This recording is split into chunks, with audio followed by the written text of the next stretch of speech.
Welcome everybody to the second part of our roundtable on the roots and character of the Egyptian revolution. I don't know what kind of character reference we're going to get for it. Our panelists this session are Yasmine El-Rashidi, who's a Cairo-based journalist, a former Middle East correspondent for the Wall Street Journal, publishes in the New York Review of Books, and is an incoming Hodder Fellow writing a book at Princeton this coming year. And the other panelist will be Joe Stork, Deputy Director of the Middle East and North Africa Division of Human Rights Watch. Joe's an old friend and a great scholar, an author in his own right, not just a human rights activist, although also human rights activism is very important. And so we're pleased to have these two presenters for this panel. Please. Thank you. I was going to read a piece from sort of before the revolution, but it seems I'm not going to read anymore. I've been told that it's just better to speak to you directly.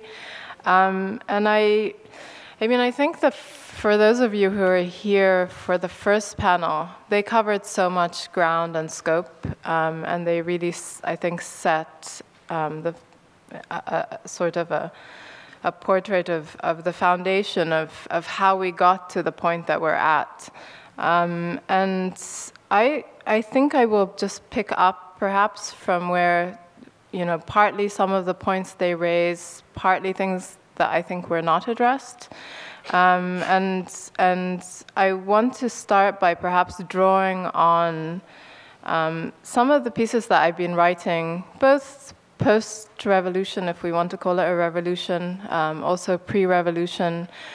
Some of the issues that I feel have received the most reaction from US audiences in particular, and they are, you know, minority rights, the Coptic Christian community, women's rights. I mean, those are the things that I'm constantly, you know, getting sort of emails asking, you know, what's going to happen with the Christian community? What's going to happen with women? And I think it's important to sort of step back for a second and, you know, look at, you know, sort of look at the dynamics of the making of the uprising. I started, you know, I've been writing about Egypt. I'm Egyptian. I was born and raised there, and I've been writing about Egypt for, you know, years. And the issue of the Copts has been one that I've been interested in. I did my thesis on it at, you know, Columbia University, and I think in any society, whether it's in America or Europe or, you know, the Middle East, minorities, there's always a question about, you know, are they getting their full rights? Are they politically represented? And in the aftermath of the revolution, everyone has, you know, it's portrayed that it's because of the rise of the Islamists that Copts are being persecuted. It's because of the rise of the Islamists that women, you know, don't have rights or will not have rights. And I think it's really important to step back and, you know, objectively assess where we were before, you know, what role the Islamists played in the uprising and what that means for where we are now. I started attending meetings for the planning of January 25th from weeks before January 25th. You know, the lead up to January 25th, there was a lot of tension. You really felt it in the streets of Cairo. Inflation was high. You know, people were really struggling to make a living. There was a severe government crackdown on political groups, on the Muslim Brotherhood. There was a lot of tension between any group that sort of voiced dissent in any way. And, you know, there was a series of things that happened leading up to January 25th. There were clashes with Copts. Muslim brothers were rounded up and thrown into jail. The parliamentary elections of 2010 were extremely violent. Vote rigging was at its extreme, and any voice of dissent was completely obliterated. The ruling National Democratic Party won a sweeping majority of seats. They left essentially no opposition group, or they left no opposition group representation in the parliament. And then this was in November. In December, on the eve of New Year's Eve, a church bombing in Alexandria left, I think it was 21 people dead, dozens injured.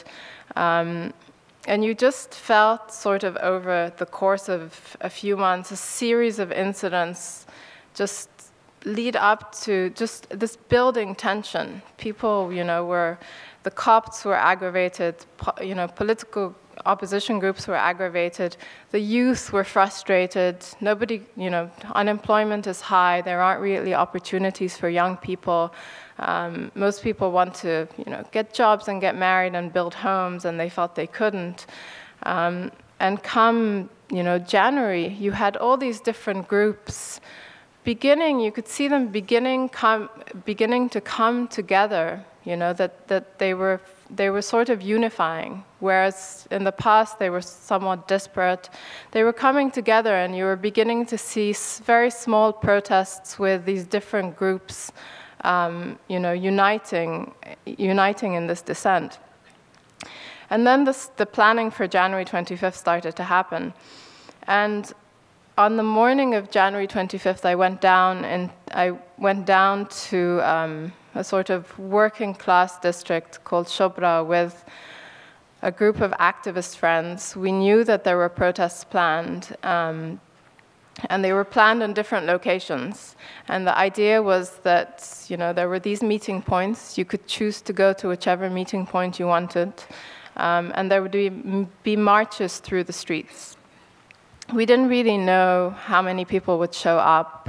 We didn't really know what it would lead to. But there was a sense that it was being planned for in a very different way to the protests of the years past. And there have been protests in Egypt, consistently since 2004, 2005. This wasn't something new. But the difference this time was that on the single date, there were different locations, and there were calls for all these different groups, the Copts and women and the opposition party figures, to come together and march. And I think we met at around 10 o'clock in the morning and started marching. There were maybe 200-300 people. And as we marched through these streets with people chanting, someone came out with a drum, people started to gather, and our crowd started to grow. And about 2 hours into the march, I turned to my friend beside me, Mohammed Waked, who's an activist who has been detained and tortured by state security several times. I turned to him and he looked at me and he said, "This is amazing. We're about 1,000 people here now. Imagine if there are 10 groups like this around Egypt today. That would be 10,000 people. Imagine." And little did we know that, a few hours later, Mohammed Waked ended up getting sort of grabbed by state security maybe 30 minutes later as we were marching and taken away, and they kept him for 48 hours. But little did we know that a few hours later, when it was decided quite spontaneously that all these marches, wherever they were, we didn't know, would converge in Tahrir Square, little did we know how many people would be there. And I remember sort of arriving in the square at, I think it must have been 2:30 in the afternoon, and as cliche as it sounds, my jaw dropped. I was in absolute awe. It looked like 20, maybe 30,000 people there, all young people in the square. you know, I think everyone felt at that moment something is happening. There's been a lot of talk, of course, about the youth who made this revolution happen and the Islamists who hijacked it. And you know, I'm building up to, you know, what I started this with about sort of minorities, Christians, women, and I think it's really important to look at sort of the dynamics of how the uprising unfolded. On January 25th at 2:30, 3 o'clock in the afternoon, when we got to Tahrir, it's true, most of the people there, you know, they were young. They looked a lot like me or, you know, people in this room. They were engaged with technology. They were either on Twitter or Facebook, or, you know, definitely they have an intense relationship with their phones. I mean, and I say that because actually, no, everyone's on Twitter, but SMS is text messaging is also still big in Egypt. And, you know, looking around, there was an understanding that these people a lot of them heard about what was happening, you know, it filtered through the social media network and reached them some way. But there were also people there who had heard nothing of January 25th from social media and actually just saw these marches and attached themselves to the march and ended up in Tahrir Square and adopted that cause. And I think that's important too, because you know, because if it were just for the ones on those social media sites, on Twitter, on Facebook, there wouldn't have been the numbers that we had. Anyway, you know, January 25th went on. I'm sure most of you saw on TV. And then January 28th, I think, was the turning point. On January 28th, the plan was that people would, again, there were meeting points. This time they were in mosques. And you would go to a mosque, pray, or, you know, pretend to pray. And when the Friday prayer was over, the idea was that everyone would sort of, you know, get up, begin to chant immediately, and leave the mosque and march to Tahrir. And I went again with a small group of you know, friends who are sort of activists, but also artists. And we went to a mosque, and as soon as the Friday, you know, as soon as the prayer was over, everyone stood up, and it was amazing. The chants were unbelievable. We didn't really know at that point, you couldn't really identify, you know, who's on your side and who's not. Are people really with this movement or not? And the second that the prayer had ended, flags were coming up out of pockets and posters out of bags, and people had been praying on the, you know, the banners they had made. And we marched out of the mosque and onto this main street in Mohandesin, which is where I was, and there were already thousands and thousands and thousands of people in the street marching towards the square. And I raised January 28th because in my mind, that was the turning point. And in my mind, it was the turning point because there was a critical mass that had been reached. And I know that there are a lot of people who, I write, but I also read everything that's out there. And there are a lot of people who say the Muslim Brothers or the Islamists didn't come out till later. But the truth is that on January 28th, there were a lot of Islamists there. There were a lot of young Muslim brothers. There were a lot of Muslim Brotherhood members who were dressed in, you know, regular clothes. And it was the coming together of these young activists and the Islamists and all these different groups, the Copts, women. It was the coming together of all these different groups that made January 28th a turning point and formed the critical mass that then created the momentum for, you know, what has come to be called the revolution to continue. And within, you know, over the coming 14 or 15 days. It was somehow these different groups working together that made, what became Tahrir Square possible. I'm sure many of you have heard the word utopic being used to describe it, and it was absolutely that.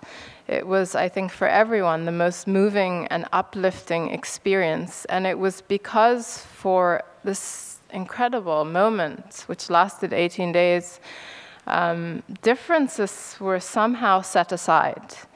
And the Muslim Brotherhood organized the square, the security around the square. They were searching people. They were somehow maintaining the order in the square. They were also, everyone was organizing food and drink, but they did play a significant role in that.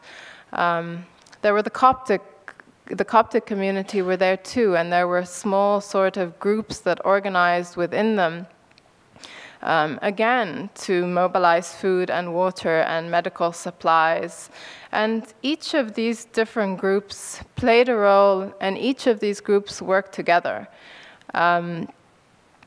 And so, in a sense, I think the Islamists were critical to the revolution. I think they were, without them, I don't know really what might have happened, because they are, in terms of manpower and numbers, they are a critical force.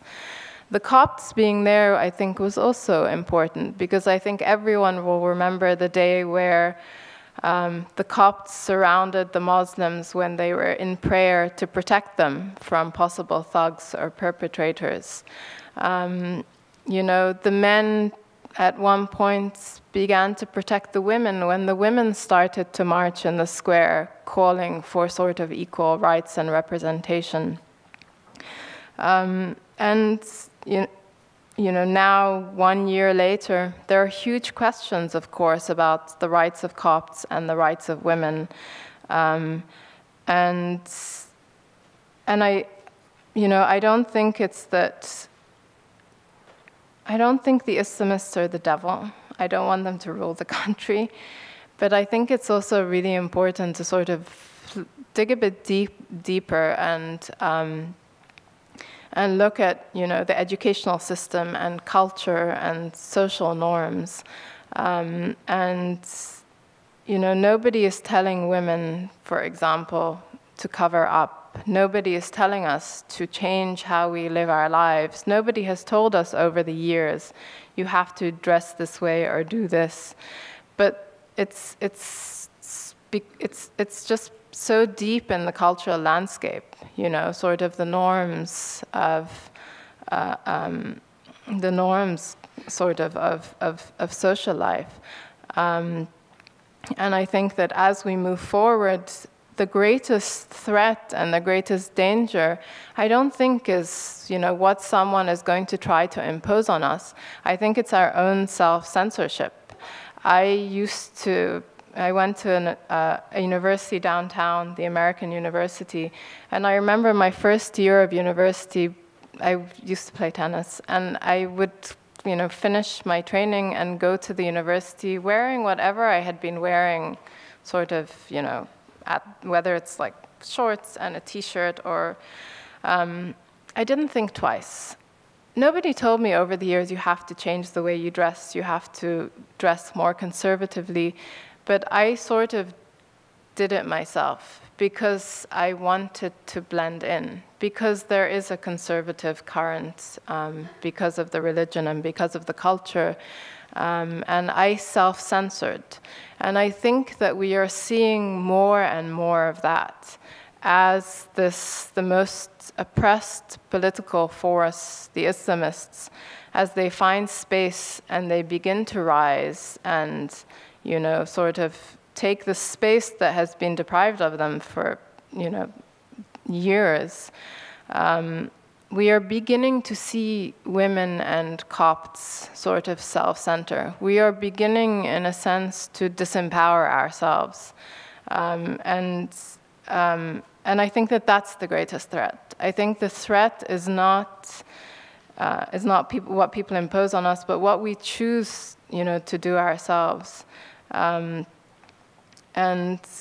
think just one last point on the earlier panel, someone said that nothing has really changed. The revolution didn't really yield anything.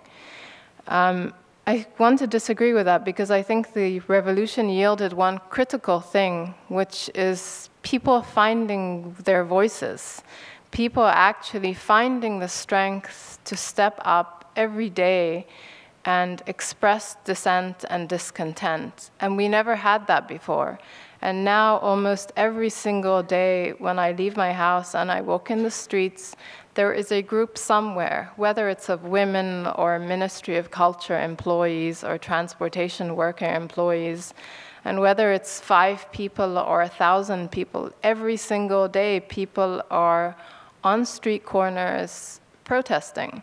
And I think that's the biggest change, and it's a critical change, and that's what the revolution yielded. And I think that that's what we need to sort of hold on to as we move forward. And I think it's for women and Copts and all other minority groups to sort of hold on to that, you know, and take advantage of it as we move forward, and not say that, well, they're imposing this on us, you know, let's run away, let's immigrate, let's cover up. I've sort of covered like a lot of ground here, but I just wanted to set sort of a bit of a tone for what's happening on the ground and the issue of women and Copts.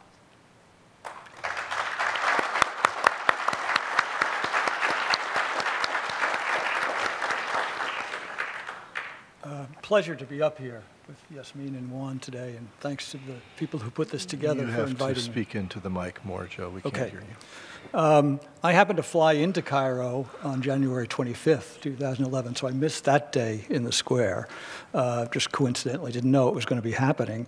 But I was there on January 28th in the march from Wuhan to Scene. Funny, I didn't see you there. It was really a remarkable, extraordinary event. I mean, Yasmine described it, evoked it very well, but I think the mix of generations, the gender mix, obviously, and it wasn't just the people on the streets, it was the people waving the banner, hanging banners or waving flags from their balconies all along the way. It was just, you know, I've never had that experience anywhere else, anytime else. I think in addition to the fact that on January 25th, these things were happening, these clusters of demonstrations were happening everywhere, a lot of different places in Cairo. It's important to remember they're happening in a lot of different places in Egypt. They were happening not just in Alexandria, they were happening in Suez, for instance, in places like Mansoura. I mean, they were happening not everywhere, but they were happening in a lot of different places. And it was in some ways, the much tougher confrontations clashes that happened in Suez in particular on January 25th that also helped to propel what became the sort of full-blown uprising. I want to talk about, you won't be surprised to hear, the role of human rights in all of this. I mean, I think it goes without saying that, or it's a truism that probably every revolution, hard to think of an exception, anywhere has involved, is at its core about issues of rights and demands for rights. But it's certainly the case in the uprisings we've seen in the Arab world where the demands for rights, for universally recognized basic democratic freedoms is at the heart of things. More than that, in almost every case, in Egypt, which I'll talk about, but also in Tunisia, in Syria, in Libya, there was a particular transformative event, an emblematic act of sheer brutality that helped set things in motion. Maybe just one sort of footnote to the discussion that I've heard so far. I think it would be a mistake when talking about Islamists as a political force, to understand that implicitly somehow secularist means democratic or secularist means liberal. I mean, that would be a gross oversimplification. And I think, Islamist authoritarianism is certainly not the only kind of authoritarianism that is a real problem and a real threat in Egypt today. So In the case of Egypt, as Hazem already outlined earlier this morning, I think it was, basically it was the problem, I would argue, it's the problem of torture as a sort of a general category, and it was the specific, bold, brutal, public murder of young Khalid Said in Alexandria in early June of 2010, that was kind of the sort of signal, a tipping point of sorts that made what happened on January 25th, which I don't know if Yasmine mentioned, it was National Police Day, so quite an appropriate day for which people to be coming together to protest police brutality, torture, and the many other things, the rigged elections of November 2010 and so forth. But I think now, torture and deaths by torture are certainly were all too common, all too endemic in Egypt these days. So what was it about the killing of Khalid Said? Well, one thing I mentioned, first of all, it was in public. It didn't happen behind the closed doors of a police station or a state security headquarters. It was in public. He was dragged out of an internet cafe into the street, his head repeatedly bashed against stone steps, and I don't know if you noticed, one of the pictures that was in Hazem's photo montage was the after picture. It was that contrast between young Khalid's before and after picture that immediately went viral on the web and was particularly propelled by Wael Ghonim We Are All Khalid Said Facebook page. Khalid Said was not an activist. He was not a human rights activist. He was not a political activist. He was very ordinary. He had kind of longish hair. He was into music. He was into computers. So he was kind of ordinary, and I think it was his ordinariness too, the sense that this could happen to any of us. This could happen to my son. This could happen to my brother. My husband. It was partly. That was part of the sort of dynamic, that's my sense anyway, part of the dynamic that made his killing such a transformative event. To talk about it a little more structurally, I wanted to say a little bit about what I think were the core rights issues going into the revolution, say a bit about what's happened during the year of the generals, and then say a little bit about what I think should be happening as we move forward. In terms of again, Hazem mentioned this morning the emergency law, which in effect for most of the last half century, with a brief 18-month hiatus under Sadat. So the emergency law allowed for all kinds of abuses, particularly arbitrary detention. I mean, tens of thousands of people were put away in jails for years at a time, in some cases for decades at a time, without charge. Many of them were Islamists, but certainly not all of them. Many of them were suspected of violent crimes, but certainly not all of them. Emergency law was something that was used against any kind of opposition, including peaceful opposition. So if emergency law provided kind of the legal basis for illegality, the state security investigations, which was the political intelligence arm of the Ministry of Interior, they were the street enforcers of the emergency law. They were the people who picked people up off the street, like Yasmine's friend Mohammed. They were the people who were responsible for disappearing people for days at a time, hauling them off to their own headquarters, which were not legally recognized places of detention, and working them over and getting confessions. They were the force that basically re-pioneered. Torture has historically been a problem in Egypt, certainly, as in many other societies, but it's not like it's a sort of monolithic phenomenon. There was a time under Sadat, in particular, when torture actually stopped, at least as a routine sanctioned practice, but it came back under Mubarak. There was a lot of it under Nasser, and it was revived with some fervor under Mubarak, and it was the SSI, State Security Investigations, that pioneered it. And as over the years, there was death and detention after death and detention, tale after tale of the horrors in the chamber rooms of the State Security, and there was never any accountability whatsoever, even when the autopsies concluded, when the coroners concluded that the person died from torture. I mean, typically the cause of death was drop in blood pressure, quote unquote. Then, okay, what caused the drop in blood pressure? Even when the coroners went further and said this man was tortured to death, there was never any accountability. We looked into a case that goes back to the early 90s. Harithi, an Islamist lawyer who was brought in and 2 days later showed up in the morgue. This was one of the cases where the coroner had concluded the guy was tortured to death. Ministry of Interior said, we're going to have an investigation. I happened to have an opportunity to meet with the person who was then head of state security about 3 years ago in Cairo, and I asked him about this case. I said, that investigation, what was the result? He said, still ongoing. So that gives you an idea. I think the problem of accountability, the lack of accountability, the culture of impunity that was rife was a major element here. And to go back to Khalid Saeed's killing, it was the brutal public nature of his killing, and then it was the incredibly clumsy cover-up that the state tried to impose, saying, even in the coroner's report, saying he had died because he had tried to swallow a bag of drugs.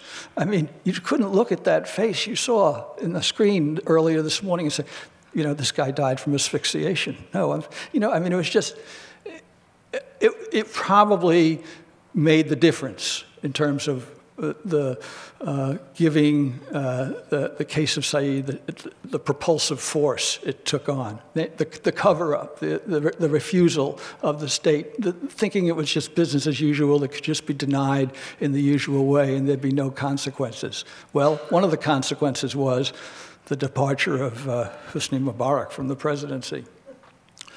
Just to mention also the SSI, just to give you an idea of a little bit further the sort of mechanisms of repression. I mean, it was the SSI that was responsible. A newspaper editor didn't have a job in Egypt unless he had been cleared by the SSI. You didn't become dean or department head in a university unless you had been vetted by the SSI. If you were trying to form an NGO, an organization, you wouldn't get any kind of legal recognition unless the SSI had said, okay, it can go ahead. Now, none of this was in law, of course. There's nothing in the laws or in university regulations, for instance, that say, this has to happen, there has to be this clearance. No, but it's just the way things operated. Certainly sectarian violence, mainly Muslim against Copt, Muslim against Christian violence had become revived as a very serious problem in the late Mubarak period, for sure, and certainly we've seen it continues to be a real problem. I think important to recognize that in addition to whatever sort of social tensions and religious prejudices and bigotry and so forth that underlies these problems, the role of the state in failing to address it properly also has to be part of the picture. The fact is that the typical response to acts of violence in which Christians are harmed physically or their property destroyed or a church burned or something, a typical response is, again, it's the SSI that moves in. Does it arrest the perpetrators? No. If it arrests anybody, it arrests the victims. Particularly if it's a victim who doesn't want to sort of sign off on a reconciliation agreement, which basically says we keep this out of court, we don't file any charges, we agree we're not going to build this church after all, or whatever the particular issue is, or we agree that this shop owner will close his shop and leave this town because somehow he's caused offense or is perceived to have caused offense to sort of Muslim townspeople. So the state played, as with torture, and in terms of not acting against torture, it played also an enabling role in the not a causative role, I would say, but certainly an enabling role in the in the problem of sectarian violence. I think to move to sort of the period under the generals, I mean, since February 2011, it's a bit more than a year now. Where are we at? Or certainly, I think it's fair to say that the response, the instinctual response of the military rulers, the SCAF, has been is a repressive one. I mean, that's their knee-jerk reaction when there's a crisis, is to not so much come out with guns blazing, although they did that often enough after February, starting in April, in fact, but certainly in terms of responding, for instance, they said at first they were going to get rid of the emergency law. Well, the emergency law is still in effect today. It's due to expire next month. We'll see what happens. I don't think it's going to be. I don't think this parliament that's been elected now, and especially in the context of a presidential election next month and so forth, that we're going to see the emergency law sort of an immediate rollover. But the fact is, they said they were going to get rid of it, and they thought better of it and decided actually it was, there are something around 200 people in detention today in Egypt under the terms of the emergency law. But the sort of rough justice of choice for the generals has been military courts. There have been 12,000 people brought before civilians, brought before military tribunals over the past year, since February 2011. That's far more than the 30 years of Hosni Mubarak.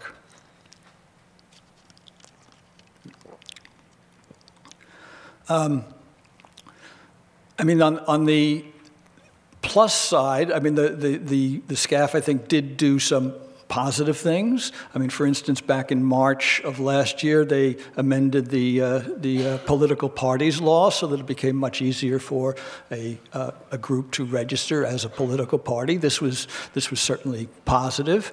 Curious then that when it came to NGOs, human rights organizations, democratization organizations, and so forth, did they amend that law? No. In fact, they brought it out and said, this is the law, talking about the 2002 Law of Associations, which basically gave the authorities sort of every right to meddle and impede and stifle the work of NGOs, and as you well know, started initiating criminal investigations into a whole range of, yes, there were some American NGOs involved who were targeted as well, but it was primarily Egyptian organizations, Egyptian human rights organizations that have been targeted by this. So in this case, I think we're not talking about kind of an instinctual, knee-jerk, repressive reaction. We're talking about something more calculated. I'm not really, I find myself still baffled. I still find it difficult to understand exactly sort of what the dynamic was going into that, other than a very clear sense of the utility at that point in time, beginning in July and then particularly towards the end of 2011 and since, the utility of, you know, sort of developing a rally around the flag, appealing to the most crass, kind of xenophobic political attitudes in Egypt, particularly against the foreigners, but particularly against the United States. Now, Lord knows there's enough good reasons for Egyptians to be resentful of the role of the United States in Egypt over the last 30-plus years. But, you know, what's going on here is something else altogether, and it's really not about the role of the United States. It's really about the role of civil society in Egypt, and a decision that it's going to be tamed. It's going to be, you know, shots across the bow. The same kind of dynamic that led to the arrest and imprisonment of Saadettin Ibrahim back 10 years ago is that same kind of mentality of insisting that, you know, we will determine where the red lines are, we will determine what can be said and what can be done, and certainly when it comes to human rights, you know, it's our narrative, us, the authorities, in this case, the generals and their civilian allies, it has to be pointed out, who are going to be the determinants of that. Where am I at, Juan, in terms of? You're doing fine. You two are too well behaved. Okay, time to break the mold then. So I think what I found to be one of there was one thing that happened, there wasn't one thing there were many things that happened back there in January, February 2011 in Tahrir Square. I mean, one of the, Yasmine mentioned the sense of people being, I want to use, it's not her term, my term, unmuzzled, a sense that they were able to speak out. And I mean, what I noticed was the way people showed up in the marches, in the demonstrations, and particularly around Tahrir Square with these handmade signs that posters they had made probably on their kitchen table the night before. Now, many of them said the same thing. It was the same slogan. But these were individually made, very distinct from when the pro-Mubarak types came out with the posters, Ya Hosni posters that were, obviously rolled off one major printing press, probably at El Ahram up the street, in fact. I guess, it was that sense of being able to say what they want, say it as loudly as they want, say it to whoever they want, and feel, so empowered to do that. That was really, it was really quite exhilarating. I do have to put in a footnote here for what my favorite slogan, or my favorite banner, a poster, was in the context of all the chatter at the time about the political vacuum that would result from, Hosni Mubarak was forced from power, and it said, Ya Hosni, the only vacuum we fear is the one between your ears. Now, admittedly, it was in English, so it was obviously, they had BBC and CNN cameras in mind when they put that one together.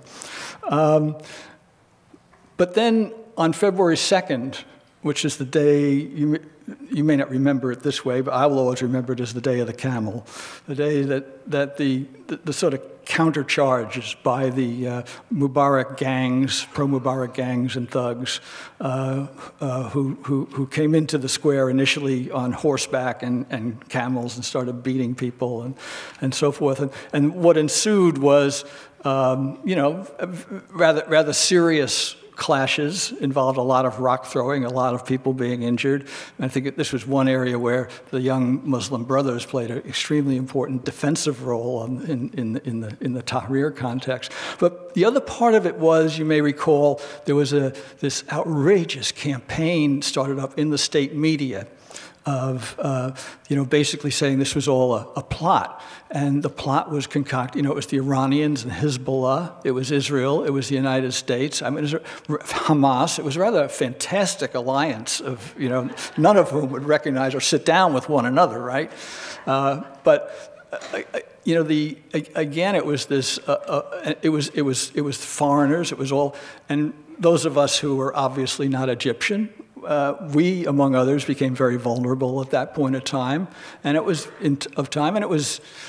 rather instructive to see how quickly in those days the mood changed. Now, it of course did change back again, but there was a period of a couple of days there where things got really, really nasty, and a lot of it was. All of it, I'd say, was sort of manufactured by the state media, and it was quite scary and sobering to see. On the one hand, yes, obviously Mubarak had and his cronies had something of a social base. I mean, they did have people who wanted their continued rule, but the fact that the dominant sort of sense, not in Tahrir Square itself, of course, but around a lot of neighborhoods in Cairo with this, these sort of neighborhood watch groups and a lot of vigilante groups sort of springing up block to block. The sense that, hey, the problem is foreigners coming in and meddling, and oh, you're with a human rights group. Well, we'll show you. And I was reminded of this with what I think is probably the most terrible incident and the most telling incident that's happened in this year of the generals, which was back on October 9th in Cairo. I think Yasmine has written about this too. It was a demonstration Mainly, but not exclusively, Christians. A lot of Muslims in it as well that marched from Shubra towards, not Tahrir, but near Tahrir, the state media headquarters, called Maspero. And when this demonstration arrived at Maspero, which was being guarded by army troops as well as police, the response of the police of the army was to, I mean, at some point shots were fired, maybe into the air. We don't know, but still very murky exactly how the melee started. But what we do know is that at least two and maybe three armored vehicles, large armored vehicles, not tanks, but APCs, sort of went out and it just revved up and charged into the crowd. And at the end of the evening, you know, at least 24 people were dead. A good number of them had been crushed by these APCs. And the way the media behaved. First of all, the army also went to, since it was the media headquarters building, and there were a lot of other media in sort of surrounding buildings, satellite networks and so forth, that were filming this from their offices, basically. The army went in and put them off the air, in some cases threw the equipment out the window. So the kind of independent voices were shut up. And then the state media went out and said, the army, our loyal army, is under attack, come down and defend them and so forth, which, I mean, it was that really that brought out the gangs and resulted in the very high number of casualties from that evening. But again, the role of the state media, and I thought this is an important point to make, because in the discussion earlier this morning about the media and social media and so forth, you know, it's important to remember that most Egyptians do not have access to social media or even the internet. For most Egyptians, if they have any sort of media exposure at all, it's to state television and state media more generally. And in the aftermath, I mean, I wasn't there, so I'll leave it to Yasmine or others who were there to correct me, but my understanding is that in the aftermath of October 9th, in the days afterwards, if you were to go out and sort of talk to the taxi driver or talk to people on the street or talk to people other than your activist friends about what did happen at Maspero on October 9th, what you would hear is that, you know, again, it was the foreigners and it was the Christians against our honorable soldiers and so forth, a really totally distorted and you know, very, very, very harmful narrative that was being put down, and I think probably is still, you know, I don't know, but I would be concerned that if you were to go back to Cairo today and have that discussion again, you know, if indeed one wouldn't find that's still kind of the dominant narrative. Do I have time to say something about the sort of moving ahead? A couple minutes. A couple of minutes, okay.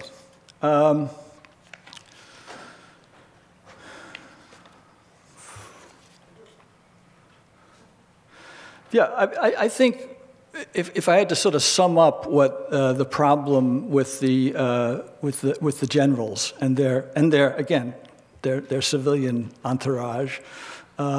It's this resistance to accountability, which, you know, there's a straight line here from what was in force for 30 years before, but it's still the sort of the dominant mode of operation, which is we will not be held. We, the Army in particular, will not be held accountable. We will not allow for any kind of things like civilian oversight of our budget, any kind of possibility of being held to account, whether it's for killings or for torture or for administering virginity tests to women protesters, or for, you know, for that matter, the economic empire that we run pretty much, you know, out of sight, at least in terms of the books of the operations are concerned.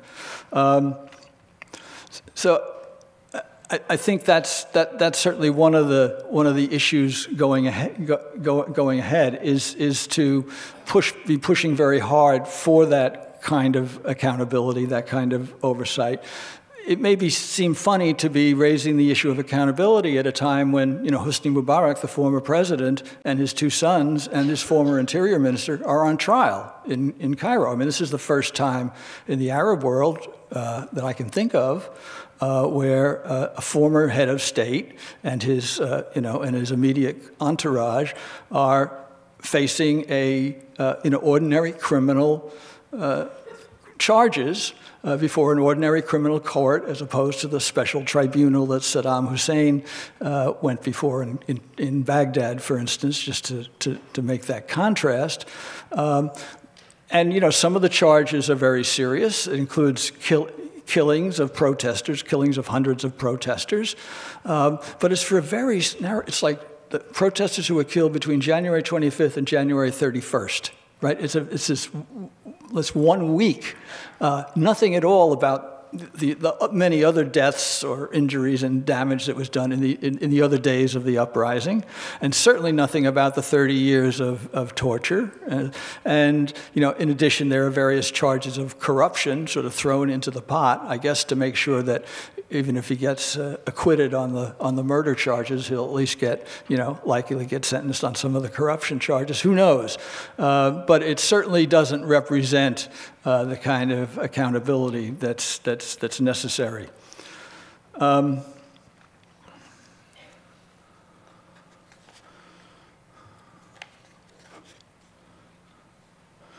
Yeah, I think to just say a word about, various kinds of legal reforms are obviously on the agenda, or need to be on the agenda. Some of the laws that we've talked about already, obviously getting rid of the emergency law, or allowing it to expire, but in a new constitution, making sure that if any provisions for future states of emergency be, strictly limited in time and in space. In this case, we had an emergency law that covered the whole country for half a century. This obviously doesn't meet the test of a state of emergency. I think one of the important things that has to be part of any new constitution are provisions for equality and non-discrimination, where people are dealt with as citizens. There should be no special considerations for Christians or anyone else, because special considerations obviously is going to inevitably mean sort of differences. It's obviously it's going to end up being a way of maintaining and imposing discriminatory practices. An independent judiciary. Nathan Brown this afternoon may touch on this. He's the expert in this room, I'm sure, on the Egyptian judiciary. But obviously, there's going to it's a mixed picture. I think it's fair to say in summary. But I think the role of the judiciary going ahead in administrative courts, in criminal courts, and in constitutional matters is going to be very critical. Obviously, maybe not so obviously, I think there's going to be, and this, I'll conclude here, I think, if we look at sort of different categories of rights that need to be respected and protected, and rights that have been routinely violated, we're going to likely see a shift in Egypt. I would expect that problems like torture, where the people on the receiving end for so many years are now in power to one degree or another, that they are likely to deal with these problems in a very constructive way. That's certainly my hope, but I think there are grounds for thinking that's the case. Similarly, with arbitrary arrest and these kinds of problems. Although, if bad laws continue to be on the books, bad penal code articles continue unrevised on the books and are available for whoever is running the country, a year, 2 years, 5 years from now to resort to, then they probably will resort to them. So that's why this is such a very critical time. But I think we're going to see a shift from these kinds of issues being sort of predominant to ones involving, as Yasmine stressed, issues of freedom of belief, freedom of expression, which particularly when they touch on matters of belief and religious expression, cultural expression that is, found to be by one party or another to be offensive or anti-Islamic or one thing or another, like this. I think issues of personal status, issues affecting women in particular. I mean, I think these whole cluster of issues are going to be the battleground moving ahead. Let me stop there. Thanks.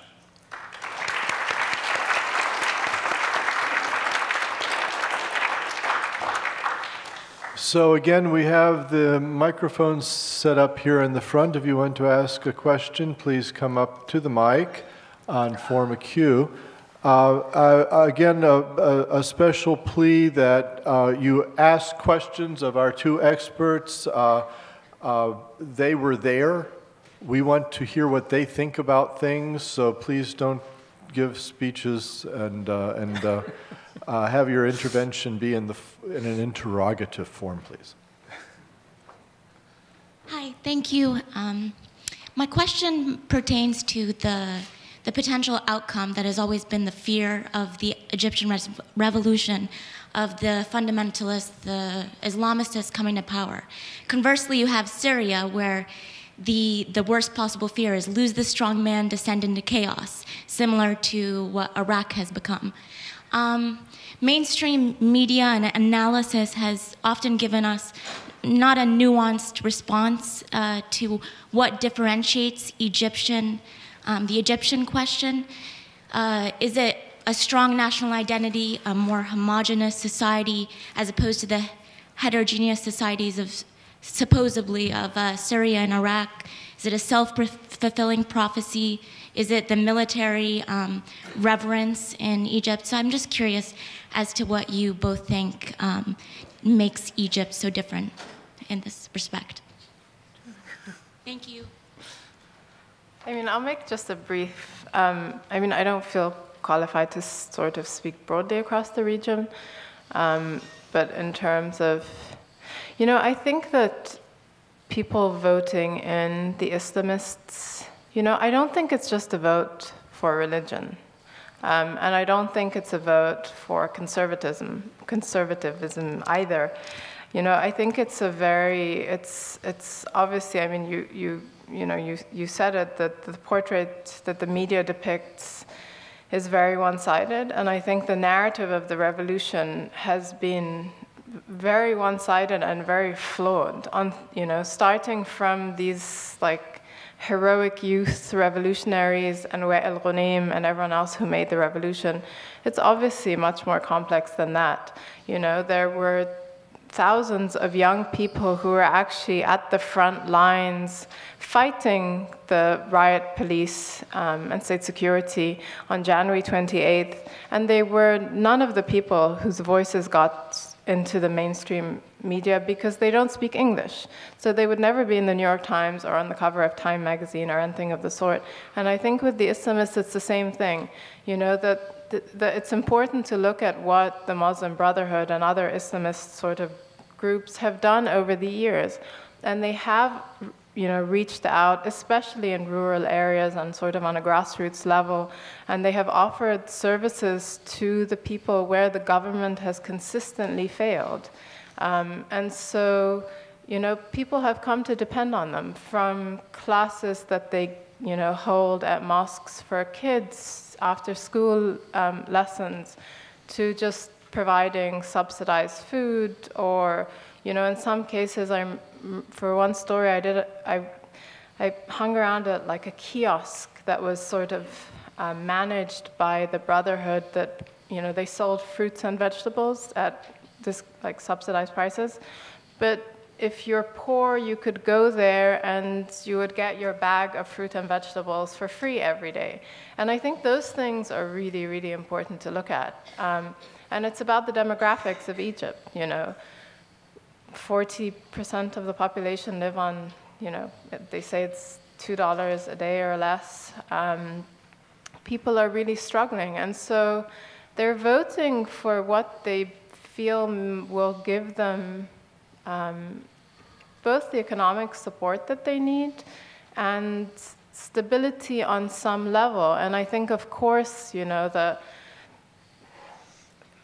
voting for someone who has the same religious beliefs, who believes, that ultimately it's in the hands of God, obviously that comes into it, but I don't think it's the only thing. And they're also voting for the antithesis of what we have had for 3 decades and more, which is this capitalist system.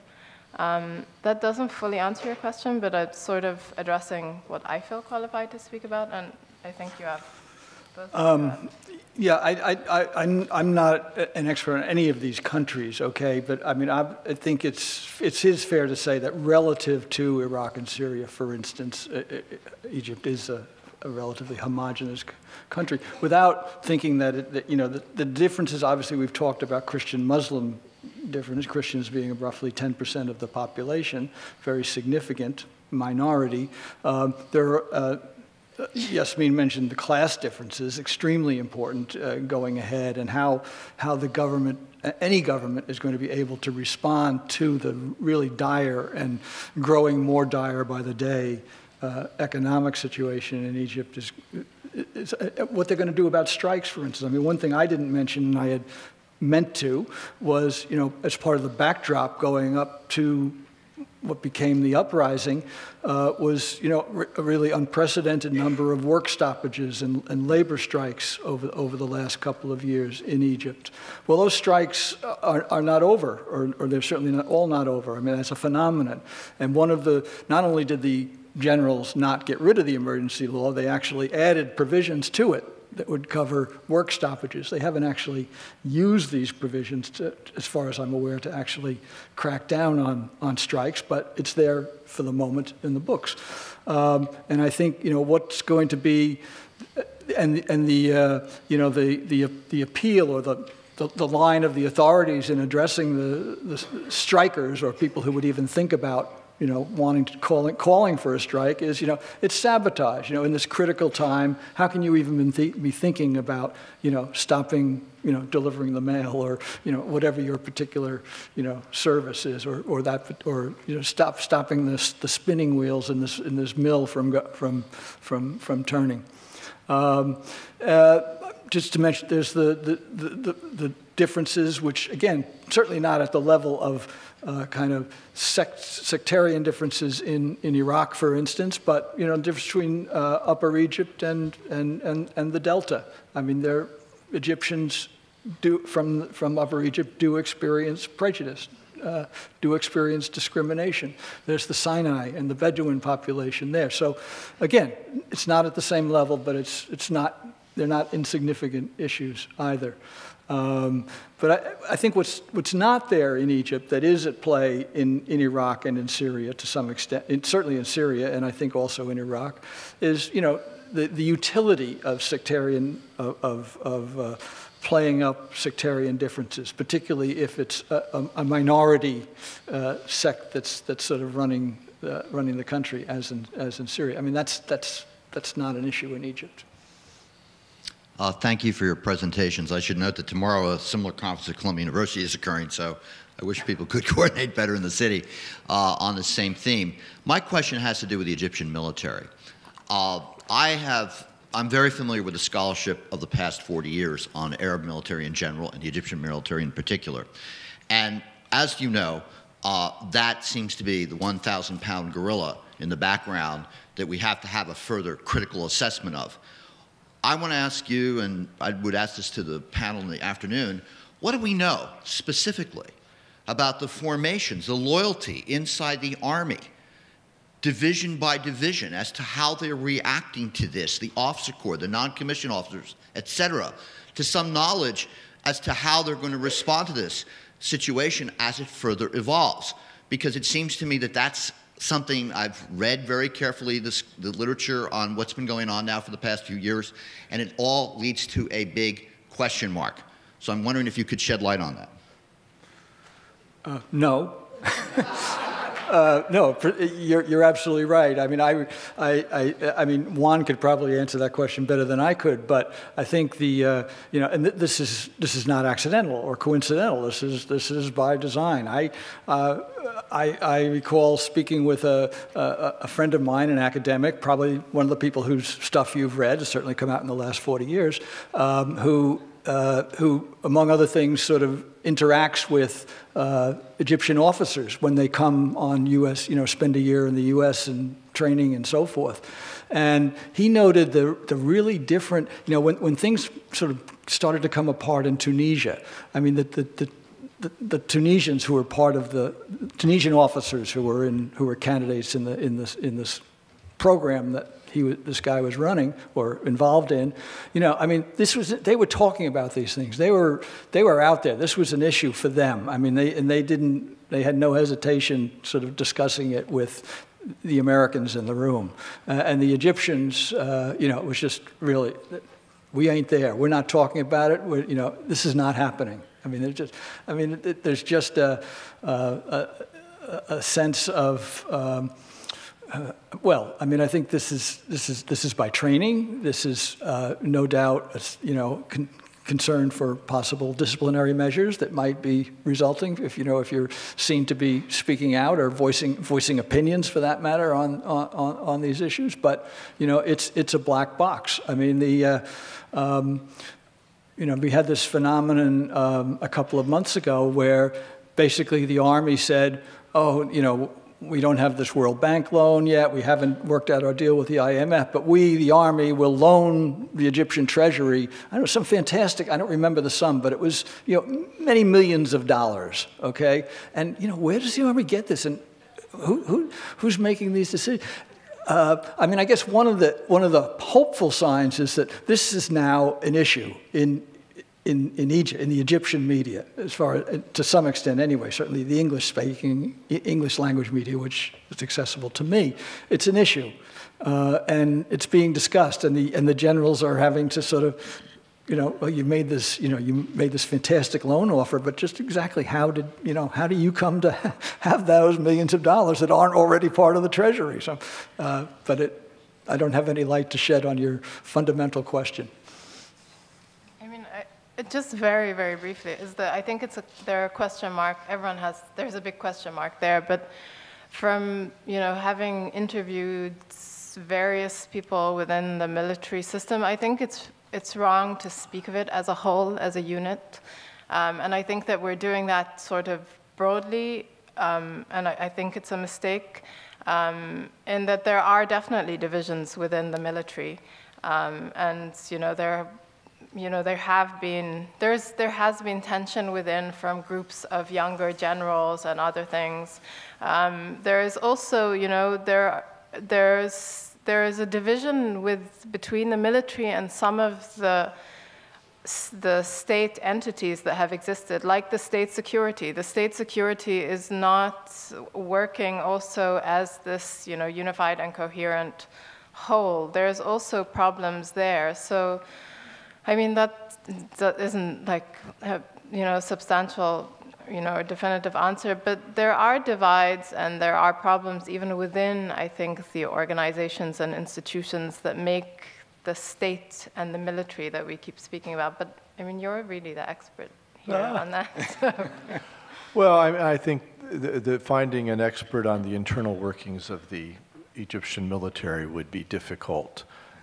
You see, it's like the Kremlin in the old days. It's Sphinx-like. So you see all kinds of speculation, estimates of how much the economy they own run from 5% to 40%. You see journalists saying these things. I think the important thing to note about the Egyptian military, just broadly, is if you're going to make distinctions within it, is it's about 450,000 men under arms, but I think it's 370,000 are conscripts. And conscripts are coming in for 3 years, and they're young people, right? They were in high school with the protesters last year or 2 years ago. And so they're unreliable. From an officer's point of view, you never ever want to give your men an order that you think they might not obey. And you can't trust those conscripts to obey you with regard to civil disturbances and so forth. I think that's one of the reasons that the Chief of Staff, Sami Anan, went on television last year in February and just announced kind of preemptively that the Egyptian military is not going to fire on the Egyptian people. And mostly it hasn't. I mean, there have been unfortunate incidents like Maspero and so forth. But on the whole and by and large, if you compare it to the other countries of the Arab Spring in Yemen and Syria and Libya and so forth, the Egyptian military, despite being this enormous behemoth and the biggest, most well-equipped military in the Arab world, hasn't deployed itself on a civil basis very much. Compared to the other places. So I think that's because there's so much a conscript army. And the interesting thing would be then to know within the elite units, the armored corps and so forth, what are they thinking? And the best we can tell, I think, is that they're all right with what has happened. The Mubaraks can be there or not be. That's all right too. Put the billionaire cronies on trial. They don't care about this secret police. They can be tried too. But the Egyptian military shouldn't be interfered with too much. It should remain fairly autonomous. And we know this because they actually did up a draft constitution in which they tried to put the military budget off the books from the civilian parliament, that the parliament shouldn't have oversight over the military budget. It's a little bit like what Bush did in the United States. There were a lot of the military spending under the Bush administration was not under congressional authority. It was no bid contracts. It was a borrowed money that wasn't part of the regular budget and so forth. So the Egyptian military has that same attitude, only more so. And I think that social peace in Egypt may depend a little bit on whether the new civilian government can find a modus vivendi with the military in that regard.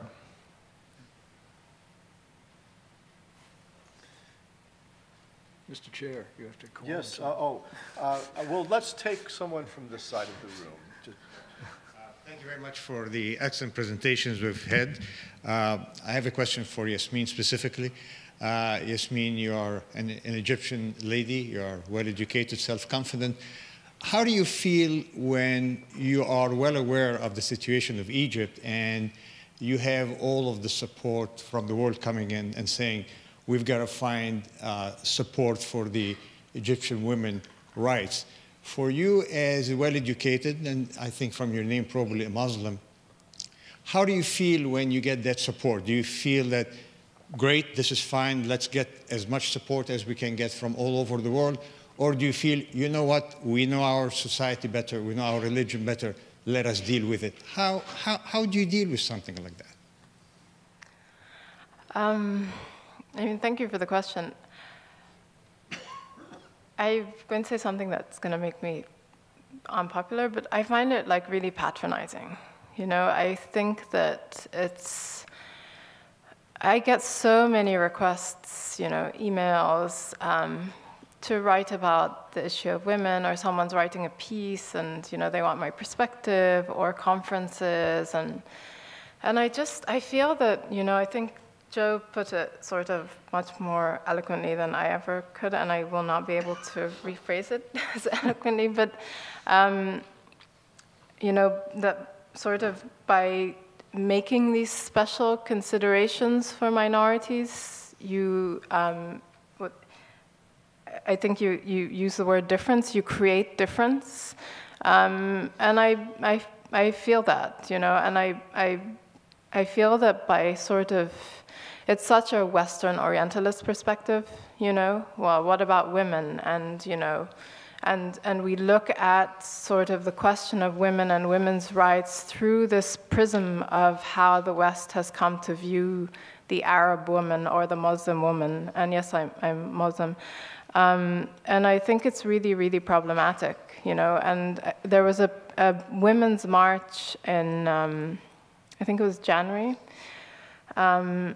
where, you know, women, thousands of women marched through the streets of downtown, not chanting for rights per se, but for respect, because of an incident that had happened like a couple of weeks before. And I think that women are, you know, as I said, I think it's less about, you know, sort of persecution as it is about our own self-censorship. And I think we need to self-empower. And I think there are examples across, you know, the strata of Egyptian society of women who have risen in various ways or who lead their families. Most women work. It's not like women are hidden at home and beaten, and, you know, and I feel that we're looking, it's being looked at through a really narrow perspective, and I find it kind of problematic. I don't know if that answers you. Great. Thank you. Go over here. Joe mentioned the wave of strikes that preceded the uprising in Cairo and other cities. I mean, that's actually fairly well researched, and many of the narratives do make note of that. Recently, I read an article by Ray Bush based on his ongoing research in rural Egypt, and that was more eye-opening, where he sort of analyzes a parallel rise in protests in more rural areas of the country, partly resistance to the neoliberal economic reforms of the Mubarak era, especially recent years. Which brings me to the question. All the images, reports we see of the uprising are Cairo, to less extent Alexandria, maybe a few other towns. Was there anything happening elsewhere that we're not aware of because the media wasn't there? And then perhaps we learned later as accounts come in. And what's happening now? Is anything since Mubarak's overthrow in the countryside? What are the political relationships there? Yeah, there's a kind of a Cairo-centric view that we, particularly in outside of Egypt, have, because it's what to the extent that we're exposed to Egypt at all through our media. That's where our media is based, or that's where they fly into. That's where they do their stories, they do their interviews, and so forth. Alexandria being the alternative spot of choice. But I mentioned, I think, in my remarks, I think one of the reasons we had this, one of the characteristics of this uprising was the fact that it was happening not just in many places in Cairo and Alexandria, it was happening in many other places in Egypt as well. I mentioned Suez, which is basically a very hard-scrapple, industrial, working class town, where things were really very brittle, and the violence between protesters and security was much more serious from the get-go, and I think it's in places. It's a problem that afflicts even us. With our, we have an office in Cairo, and we too tend to report more on what's happening in. It's not just an Egypt problem, but what's happening in the capital or the main the cosmopolitan areas, and we don't get out into the countryside nearly enough. Now, in the past, that was very hard to do. I mean, the security services, the Egyptian security services, made it a point to discourage you, let me put it that way, from involving yourself in that research, and discouraging academics as well from doing that kind of research, Egyptians as well as non-Egyptians. But yeah, but to answer your question, I think it's safe to say, yes, it is happening elsewhere. Is it happening everywhere? I'm not prepared to say that, but it's certainly happening particularly in those places where you have relatively large, kind of old-style working-class concentrations. Did you say anything? I'd like to weigh in here. Actually, the revolution happened everywhere in Egypt, and rural towns in the Delta and Upper Egypt were very much involved. And it was reported in the Egyptian Arabic language press, and especially the opposition press, quite extensively. So, you know, Egypt is like a lily. It's a long-stemmed flower with the delta at the top. And you look on the map, it looks like a square, but actually it's just like sand and scorpions, most of those places. But except along the Nile Valley, on either 20 miles on either side of the Nile, that's where people actually live. And there are trunk roads that go up and down the Nile, which, in addition to the river traffic, are extremely important for supply deliveries and so forth. And the Upper Egyptians know this, and that was their key card to play. So they would bring palm trees and donkey carts, and they would block the trunk road so that the big trucks couldn't come down it as part of their protest, and they would set the trees on fire and things like that.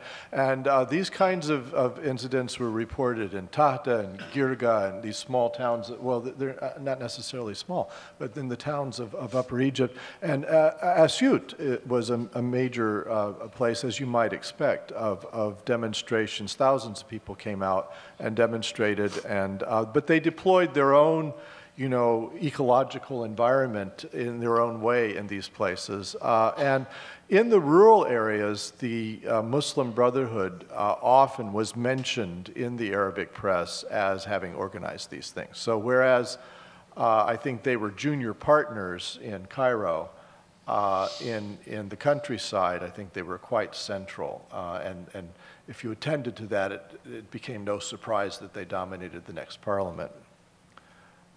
Let's see, we'll be equitable on either side. Yeah. This is a question for Ms. El-Rashidi about the Copts in Egypt. The cliche or truism is that there was a sort of agreement between Pope Shenouda III, who died last month, and Mubarak. You know, the Copts, 8 to 10 million Copts won't attack the government all the time, and we'll sort of protect you. Whether that's true or simply a false truism, I don't know. I do know two things: that according to reliable polls, 100,000 Copts left Egypt between January 25th and the end of 2011. Most of them came to North America. And I do know that I spent a week in a Coptic church in February in El Mataria, and they were totally quietistic, or whatever the word is, meaning had very little sense of political protesting and this revolution. And so my question for you is there a future for Copts in Egypt? Or if you were a Copt, would you leave as well? I mean, I feel that we need to sort of, even though it was me who sort of singled out Copts and women, I did it just for the purpose of the conversation. But, you know, I think it's not just Copts who are worried. And I think if we're going to ask about, you know, a future for Copts, I think we should ask him more broadly for any, you know, Egyptian who perhaps doesn't identify with, you know, an ultra-Orthodox Islamist view on things. You know, and I think that, you know, I think minorities struggle in any country. I think the key maybe with the Copts is they've been, I mean, Pope Shenouda created, I think, an environment that was really insular. And there was a lot of critique about how, you know, the Copts didn't do enough to actually engage with civil society. They sort of stuck to themselves, and I hesitate to use this word, but they were extreme kind of in their own way. And I think that having seen what happened in Tahrir, I think there are enough people out there who would want to work with the Coptic community and want to work with other minority communities, and who will probably be and remain, I mean, they are and will remain a minority in this more conservative Egypt, and I include myself, amongst them. If there's no future for the Copts, there's no future for me. It's an easy way out to just come to America, and there is so much temptation there, and I'm conflicted. It's a fight, and I think it's a question of, does one have the stamina or not? I think a Coptic family can live a safe and quiet life without engaging politically. And I think I think there is a future. The question is, what future is it? Will they have political representation? Will they, or not? That's the question. But I don't think that they're going to be, slaughtered and, beaten on the streets. And I say that because I get questions sometimes from people, asking, is this happening? I think there are questions about what, for liberal Muslims too. I know a lot of people are struggling with that. I'd just like to question the statistics.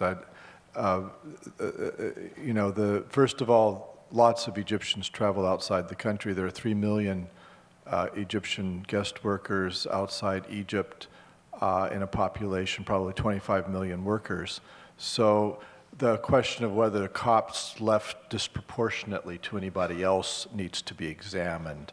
I don't find it plausible demographically that they left in such numbers, but if they did, you'd also want to be aware that lots of Egyptians, if they could get to Paris, have left because the economy really is the pits. I mean, tourism disappeared and so forth. So I think there's a lot of veil of tears things about the Egyptian Copts. I mean, they face difficulties, and it's no fun to be a minority, and so forth. But they also have billionaires, and many of them are well integrated. They're lawyers, and you need to take a balanced view of these things. I'm hungry, and therefore am going to close the session. Thank you very much, and I apologize.